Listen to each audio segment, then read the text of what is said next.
Hi, I'm Kelly Holmes. I believe everyone can benefit from sport, and as a National School Sports Champion, I'm backing schools in their work to ensure all pupils are included in PE and sport. In this programme, you'll see how 3 very different schools are using good ideas to help achieve this.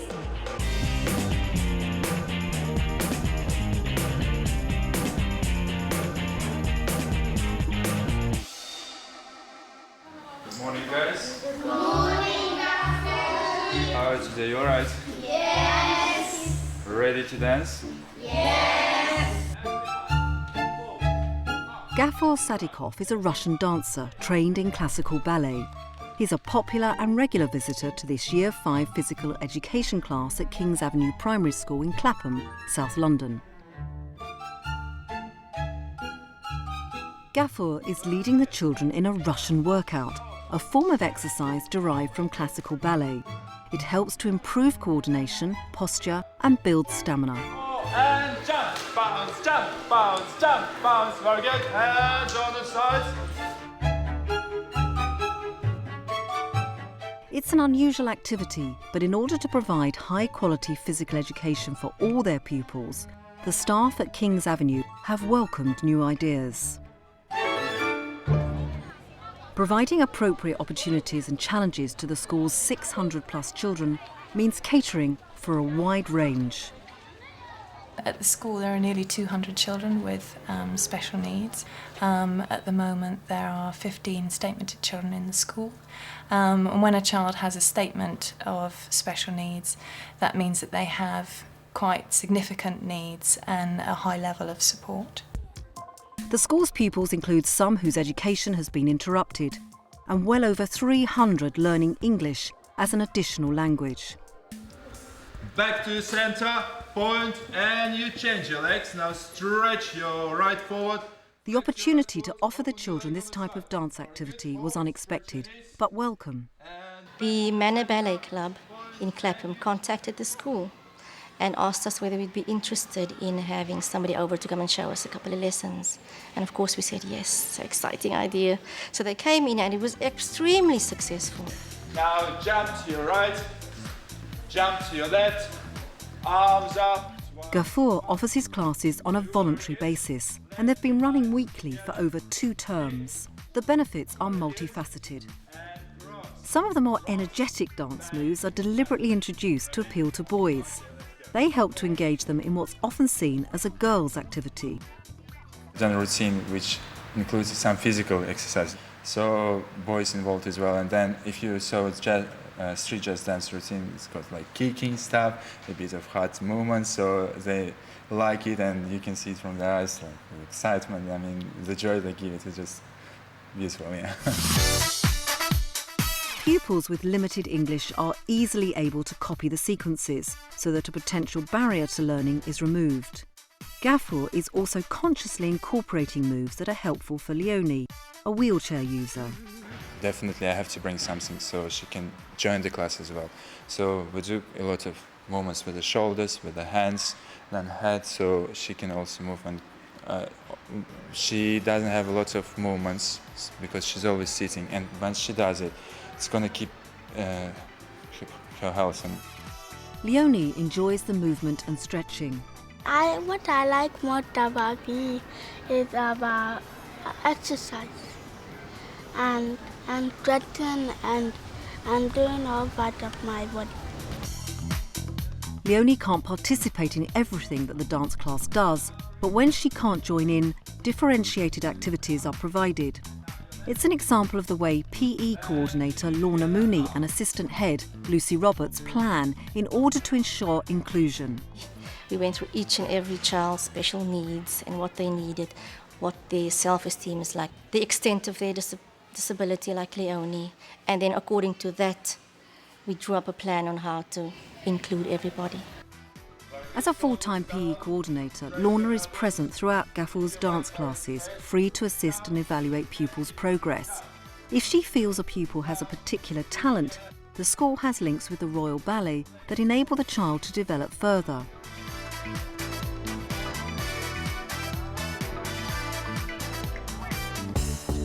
Let's see who's going to go and show us how to start doing. Tyler? Elsewhere in the school, approaches to PE teaching are equally inclusive. These Year 1 pupils are working on their throwing skills. Their classmate Kofi is autistic, and the staff feel it's important for him to learn alongside his peers. With a flexible approach to providing for special needs children, this is possible. We do have the plan on paper, but sometimes we need to change it on the day, all depending on the specific child coming in and what the mood is like and whether they're in a good mood or bad mood. Sometimes they come in from the playground and they had a little mishap in the playground, and you change your planning quickly to adapt their feelings. It's accepted that Kofi will find concentrating on this task more difficult, but sensitive attention from a teaching assistant provides him with suitable learning challenges and enables him to succeed.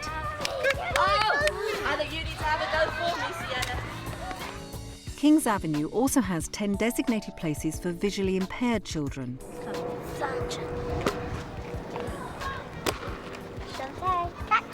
When it comes to PE, simple changes like the use of names and a ball that makes a noise enable visually impaired pupils like Shantae to participate.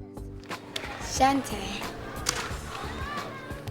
The changes needed to make PE appropriate to pupils' diverse learning needs aren't usually expensive or problematic.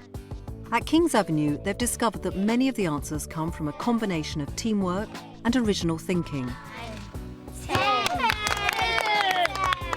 It's teaching assistants working together, communicating with teachers, getting parents involved, parents and carers involved, because they have a vital role to play in their children's education. And the school has a lot of support that we buy in from educational psychologists, physiotherapists, speech therapists and outreach teachers who come in and support those children.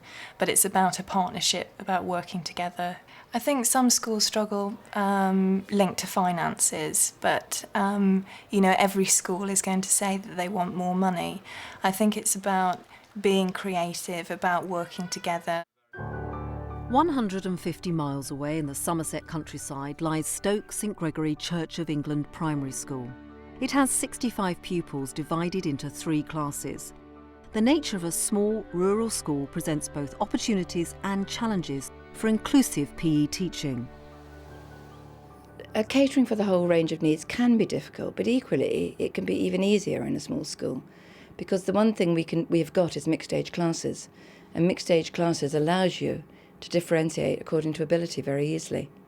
So your gifted and talented can be quite easy to cater for as long as they're not the eldest group.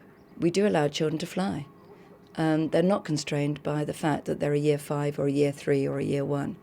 It's much more fluid than that.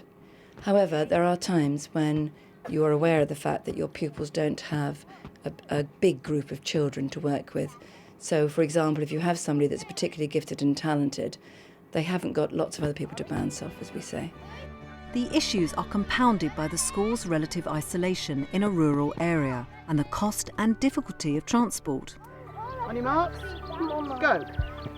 But thanks to a UK athletic scheme being piloted in the local school sport partnership, a new option is available for broadening opportunities for all. Year 3 and 4 pupils in all the primary schools in the partnership participate in a series of events such as a shuttle run, speed bounce or ball push. The events take place within each school, but the times and scores recorded by the teacher are uploaded to a special Virtual Athletics League website. There, results can be compared in a number of different ways.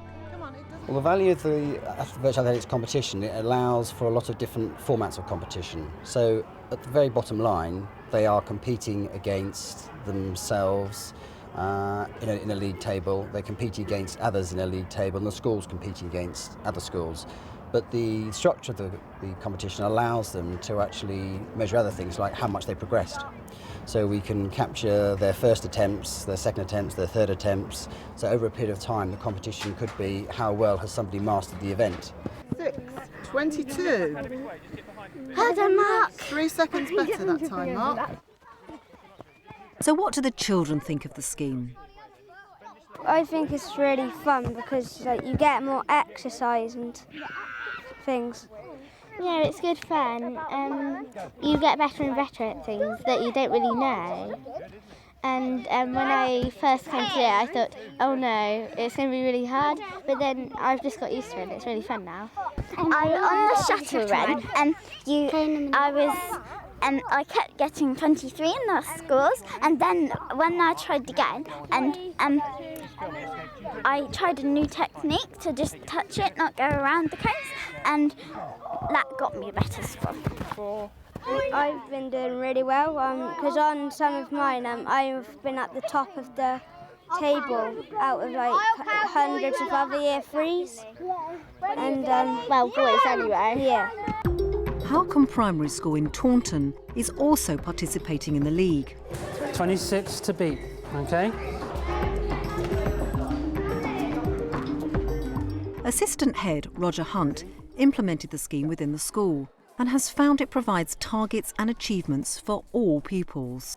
We have got one statemented child which has a one-to-one TA, and we make sure that she does some events. And she's done enough events to get an award and certificate at the end. Top 44. Equalled your top score. Very good though, Lewis, very good indeed. The Virtual Athletics League also has cross-curricular applications. There are wonderful opportunities for data handling. The children go online, they can compare their results with schools up and down the country. Roger has included a fair amount of literacy as well, a lot of instructions, and they've got digital photographs of the children and bullet points and all the things that you might want to include from literacy and numeracy as well. Individual children's identities are protected, but as more and more data are entered, the value of the scheme increases. The beauty of the Virtual Athletics League is that it can identify gifted and talented children from whatever year who've been competing. The website is set up so that individuals can be identified, and those individuals can be invited to multi-skill academies and multi-skill clubs that we run, so potentially they can be then steered into the correct sport-specific academy when they're older. Let's have a look, see how the year 3 boys are getting on. Yes! Wow. We're top by 10 points. Yes! For the pupils at Stoke St Gregory, the Virtual Athletics League isn't just about competition. It makes them part of a wider world, I think. Being in a small village school and living in a small village community can be a bit insular, but it's taking them beyond the boundaries of the school. 3 schools working to ensure that national curriculum expectations are fulfilled, so that all pupils are included in physical education. They have found ways to set appropriate challenges, cater for diverse learning needs, and overcome barriers to learning. Above all, being inclusive in PE stems from a school's ethos. By being an inclusive school, we can overcome any obstacles in terms of thinking about what children can do, rather than saying, you know, this child can't do this or can't do that. It's being positive and looking for creative ways of how children can participate and be included in a PE session.